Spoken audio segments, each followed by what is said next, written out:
Halo teman-teman, bertemu dengan saya Gracia kelas 81 di podcast Putih Biru.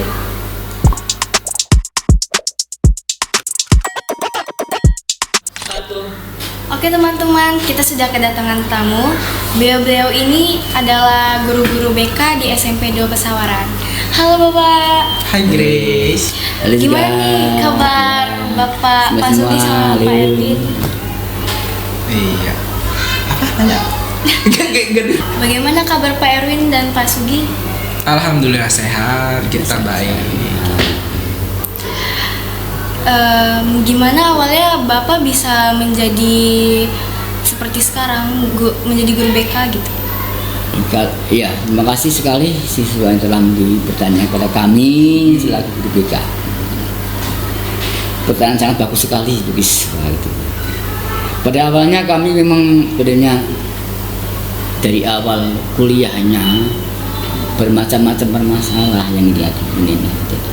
Ada kami yang contohnya saya sendiri, tapi yang jelas kami sekarang harus mensyukuri seberapa namanya kita harus saya pribadi harus menekuni seberapa namanya sebagai guru BK itu nak ya, karena pertama kedua adalah sebagai profesi ya guru BK. Jadi menjalankan apa namanya Tugas negara. istilahnya dari apa namanya SK kami, pertama SK kami kemudian ijazah kami nak ya. Kami adalah sebagai konselor sekolah yang mau tidak mau kita harus apa namanya itu dengan disyukuri dan kita harus menerima keadaan seperti itu. Terima kasih.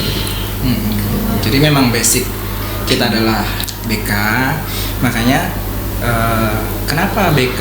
Karena BK yang memang kita minati atau kita inginkan dulu, ingin dekat dengan anak, menjadi sahabat dengan sesama. Artinya cara pendekatan dengan guru ataupun siswa itu akan lebih mudah ketika kita jadi seorang guru BK. Gitu. Kalau di SMP ini berapa juga guru BK-nya? Kalau guru BK sendiri itu ada 3 orang nak ya. Jadi ada Pak Sugi sebagai koordinator, kemudian ada Ibu Revita, kemudian ada juga Bapak. Jadi kita masing-masing mengampu per tingkatan anak. Gitu. Apakah ruangan BK Ruang BK saat ini sudah memadai? Siswa ya. Ruang BK maksudnya. Ya. Ruang kami adalah pertama adalah kurangnya keterbukaan siswa pada guru BK menganggap bahwa BK itu hanya menangani bermasalah aja. Padahal yang nggak bermasalah juga perlu, umpamanya meningkat prestasi, kemudian ada masalah keluarga, atau masalah belajar, atau masalah dengan kawan, itu harus terbuka di BK itu supaya kita bilangnya enjoy hubungan antara guru BK dan ini, jadi itu supaya itu kalau itu banyak nggak berjalan dengan baik itu bukan kendala, nggak akan kendala itu bahkan semuanya akan berjalan dengan istilahnya apa namanya itu sekolah itu dengan serasi artinya antara kawan dan seperti kawan sendiri, seperti orang tua sendiri itu seperti itu. Makanya harus disadari pada siswa bahwa pentingnya BK tadi. Nah, itu. Jadi maksud Pak Sugi itu kalau ditanya kondisi ruangan ya, sebelum ruangan itu sendiri kita lihat ke anak-anaknya dulu. Mungkin itu tadi maksudnya kalau anaknya dekat dengan guru atau anak mau ke ruangan, di situ akan lebih terbuka, terus kita juga lebih enak dekat dengan anak. Kalau soal ruangannya gimana Pak? Kalau ruangan kita udah cukup baik Pak ya? Ruangan kita ya tadi itu kurangnya keterbukaan siswa tadi kurang, jadi kurang kita ininya. Kalau ruang kita udah cukup bagus Pak ya. Kalau ruang BK masih kurang sekali Pak ini. Ruang BK itu ada ruang konseling, ini ada ruang konseling kelompok, ruang konseling apa namanya konseling kelompok, kemudian bimbingan kelompok, konseling individu itu begini nak ya. Maksudnya ada permasalahan siswa itu yang tidak boleh dengar oleh orang lain, ada kekurangan. Hanya saja mungkin lebih ke pembagian aja ya, dimana kita sudah punya meja kerja, kemudian ada sofa untuk ruang tamu atau tempat tamu. Ya mungkin lebih ke pengadaan. Nanti kita akan set atau kita modifikasi sedikit untuk ada ruang atau ada sekatan untuk tempat konseling individu. Jadi lebih privat kan. Jadi kalau kamu datang mau sharing, mau curhat tentang mungkin mau karirnya atau mau ada masalah lain akan lebih pribadi ya. Jadi nggak dengar nih bapak ibu yang lain gitu. Jadi ada beberapa yang akan kami rubah nanti terkait penempatan sih untuk konseling individu atau kelompok itu aja. Jadi ruangannya udah cukup baik, cukup lengkap, itu aja. Kalau apa tugas utama guru BK? Tugas utama guru BK Ya, tugas guru utama BK adalah pertama membantu permasalahan yang dihadapi siswa. Ya, pertama itu membantu permasalahan. Artinya supaya bisa terbantu permasalahan siswa, jadi akhirnya siswa itu ngomong apa adanya, apa permasalahan yang dihadapi siswa itu harus curhat ke BK. Selama ini kan belum pernah ya, anak guru BK, Pak ada masalah seperti ini, jadi ini, seperti ini, itu kan nggak jalan ya, jarang ya. Seperti itu apa namanya permasalahan yang ini kan. Jadi umumnya. Lebih ke sebagai pelayanan informasi, ya memberikan informasi terkait tentang sekolah atau mungkin untuk jenjang karir. Kita juga pendampingan atau mendukung, pastinya sebagai guru BK adalah mendampingi atau mendukung anak atau peserta didik terkait mau bakat, minat, kemampuan atau bahkan untuk karir kedepannya. Karena apalagi kita di SMP nak ya, dimana masih peralihan SD ke SMP yang belum tahu nih sekolah itu tujuannya buat apa atau mungkin cita-citanya mau jadi apa. Dari situ kita lihat, kita gali, oh ternyata dia bagus di bidang olahraga misalnya. Kita bisa arahkan atau salurkan ke guru olahraga untuk bekal karir dia nantinya. Jadi selain akademik, non akademik juga tetap bisa kita bantu untuk pengarahan. Itu.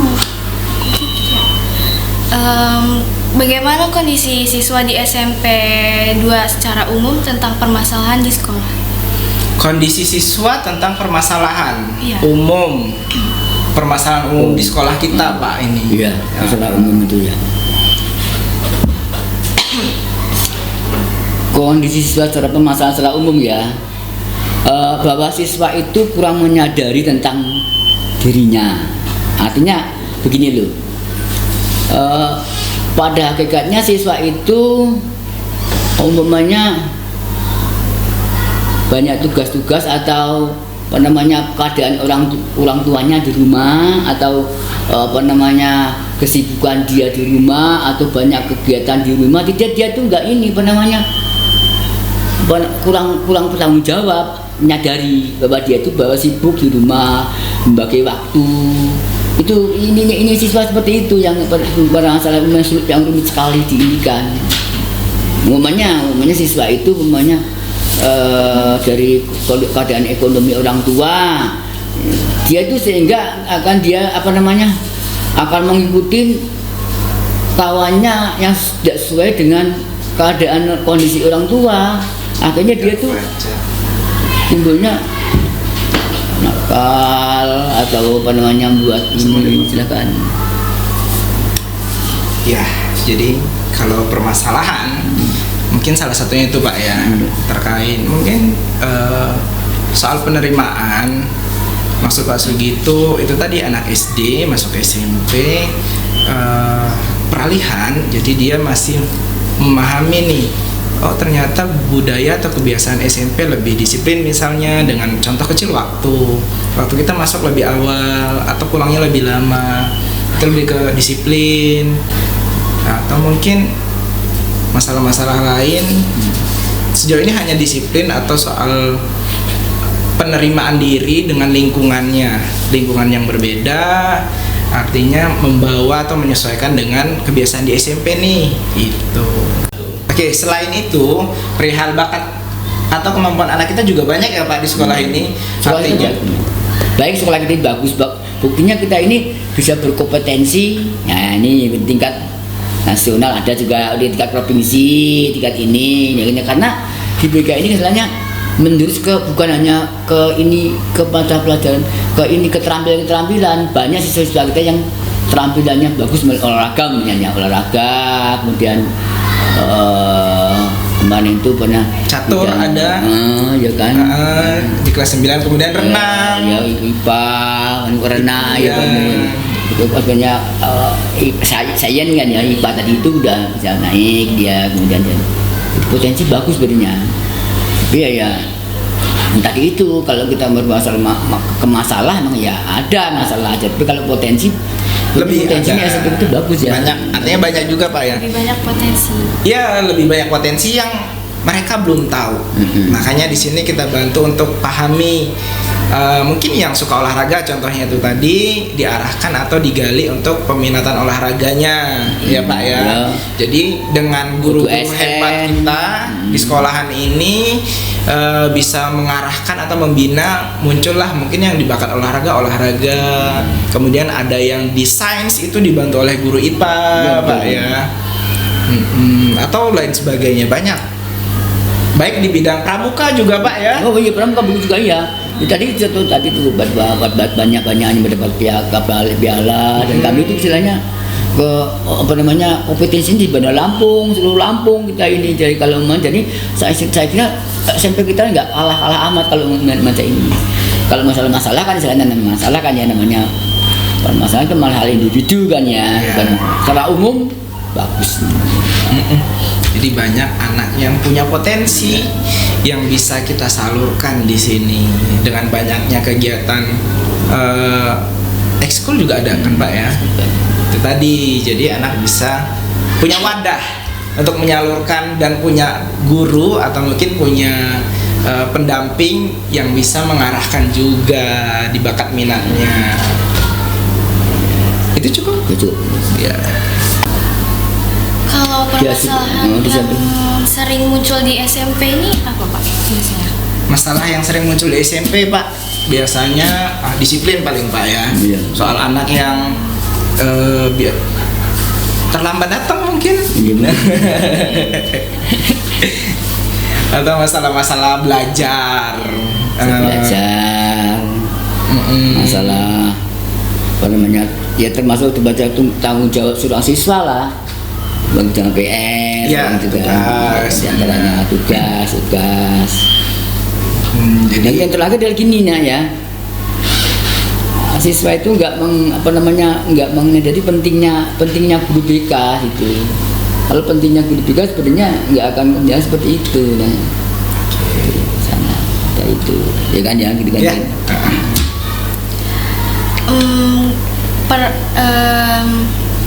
Bagaimana sebenarnya alur penanganan siswa yang bermasalah di SMP? Siswa bermasalah sebenarnya bukan siswa bermasalah ya. Siswa yang baik, yang ingin lebih diperhatikan. Jadi tidak ada anak yang bermasalah, semua anak itu baik. Kalau secara alur mungkin lebih ke tergantung masalahnya apa. Karena kita punya bidangnya juga ya Pak, belajar, pribadi, sosial atau karir misalnya ya. Jadi contoh kecil nih soal pelajaran nih, anak nggak ngerjain tugas atau anak PR-nya nggak diselesaikan. Nah biasanya lebih ke tanggung jawab guru pelajarannya terlebih dahulu dong. Karena kan masa iya Bapak langsung turun ke yang Bapak mungkin bukan di bidangnya. Contoh tugas itu tadi kan penanggung jawab guru mata pelajaran. Nanti bisa koordinasi dengan wali kelas terkait Pak, apakah hanya di pelajaran saya aja atau mungkin pelajaran lain anak ini yang tidak mengerjakan tugas. Artinya ada pembinaan dari guru mata pelajaran tertentu, kemudian nanti ke wali kelas, bisa koordinasi ke kesiswaan atau mungkin ke guru BK. Nah dari situ baru kita bimbing, kita bina dan terus melakukan pemantauan atau lebih ke memperhatikan terkait hari ini sudah mengerjakan tugas, besok bagaimana, apakah sudah atau belum itu. Kita lebih itu aja Pak ya soal belajar. Kalau kendala yang biasanya dihadapi ketika melakukan pembimbingan terhadap siswa apa Pak? Maksudnya kita ada kendala berarti nggak sih Pak kepada siswa? Iya. Kayaknya nggak terlalu berarti ya. Kan bang ini mata kedua itu nggak begitu kendala, nggak ada. Tapi nggak ada kendala, cuma yang saja tadi itu misalnya ya bagi kami nggak ada kendala seperti itu. Lebih ke pendekatan dulu ya. Nah, artinya kalau siswa mau menerima BK misalnya, sekarang ini deh, kalau kamu dipanggil guru BK, takut enggak? Ya biasanya kebanyakan takut sih Pak kalau dipanggil ke BK gitu, mungkin kiranya bermasalah atau apa. Padahal bermasalah enggak? Kayak belum tentu juga sih. Belum tentu juga. Jadi, satu hal. Artinya lebih ke penerimaan kalian dulu ya, karena tidak semua yang ke ruangan BK itu bermasalah. Itu loh. Kamu yang berprestasi juga, kadang kan sering ngobrol kita di ruang BK terkait bagaimana bisa mencapai prestasi itu. Jadi nggak ada kendala berarti apa?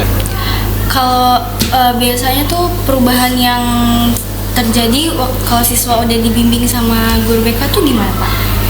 Perubahan siswa yang sudah dibimbing. Oh ya, ini perubahan siswa yang bimbing itu adalah pertama adalah perubahan tingkah laku siswa itu pada sebelumnya dengan yang sekarang itu, dan dia bisa mengimbangi atau minimal dia mengimbangi dengan tingkah laku dengan sebaya yang lainnya, itu perubahan tuh namanya. Syukur-syukur dia tuh bisa menjadi contoh. Bahkan di kelas 9 tuh banyak yang berubah ya, dia tuh bahkan sekarang dulu yang nggak pernah ya kelas apa namanya ini kelas 9 nih ya, contohnya mamanya ada di kelas 9 tuh yang tadinya di kelas 8 itu katanya ini di kelas 9 banyak yang berubah. Sebenarnya berubah itu sebenarnya bukan karena guru BK itu dia itu menyadari dia akan berubah tentang dirinya, bahwa dia itu mengaku bahwa saya ini selama ini selalu tidak sesuai dengan menyimpang dari tata sekolah dia. Kalau BK mengarahkan kayak apa saja, kalau dia itu nggak akan berubah, nah itu penting. Makanya yang penting itu pertama adalah dari siswa itu sendiri bisa ada etiket baik untuk berubah atau enggak, menyadari ya, bahwa dia akan mengikuti tertib sekolah, namanya istilahnya bertingkah laku seperti tingkah laku yang lain ya. Perubahan tadi itu bisa mengimbangi tingkah laku mereka seperti terdahulu dengan sekarang, bisa mengimbangi tingkah laku dengan siswa yang lain, jadi nggak bermasalah sampai yang berikutnya. Itu kira-kira. Gimana sih cara mengubah pandangan siswa atau masyarakat secara umum yang sering menganggap guru bahwa BK tuh tempat kayak penanganan siswa yang bermasalah, sehingga cenderung berpikiran negatif ketika salah satu siswa dipanggil menghadapi guru BK. Oke, jadi rubah sudut pandang ya, pola pikir anak atau mungkin teman-teman guru atau mungkin masyarakat terkait apakah siswa itu semua bermasalah? Tidak, itu tadi yang namanya bimbingan, konseling, membimbing ketika anak itu perlu diarahkan, konseling membantu ketika dia mendapatkan masalah terkait soal pembelajarannya, tentang baik itu di sekolah ataupun kondisi rumahnya, juga tentang karirnya nanti. Jadi tidak semua anak itu bermasalah. Kalau untuk pendekatan paling Pak ya, lebih ke pendekatan ke guru atau ke anak. Contoh, kalau misalnya bapak atau ibu guru BK-nya perengut apa ya namanya ya, jutek judes gitu kan, pasti anak-anak juga mikir galak, takutlah gitu ya. Tapi mungkin lebih ke memberi contoh Pak ya, senyum, sapa, salam. Nah, dari hal-hal kecil seperti itu dengan anak bisa menerima, akhirnya juga mungkin anak akan mau dan tidak sungkan untuk main ke ruang BK atau ngobrol dengan guru BK. Iya. Yang waktu tadi itu supaya beranggapan jangan BK itu hanya permasalahan aja ya. Maka harus pendekatan kami guru BK ya, terutama jangan mengarahkan siswa terus kami terlalu pandai-pandai mendekatin siswa. Begitu juga siswa umumnya harus mengutarakan permasalahannya. Jadi tidak ada berkesan bahwa BK itu masalah aja, gitu kan ya, supaya enjoy kan ya. Kalau umumnya hanya selama ini kan anak siswa bahwa BK itu yang masuk ke ruang BK bermasalah, padahal enggak ya sebetulnya. Nah, untuk supaya kita jangan mengakukan seperti itu ya harus antara kami dan BK, kami dan siswa, keterbukaan, tahu permasalahan-permasalahan yang dihadapin siswa. Juga siswa juga iya harus mengakui permasalahan-permasalahan yang ada ke BK. Jadi tidak akan anggapan yang guru BK hanya menangani masalah saja gitu, seperti itu. Ya, gitu kan? Jadi bukan tempatnya anak bermasalah. BK atau Iya. ya. Demikianlah perbincangan kita dengan guru-guru BK di SMP 2. Jadi kesimpulannya adalah BK itu bukanlah tempat siswa bermasalah, Ya. tapi itu adalah sebaliknya.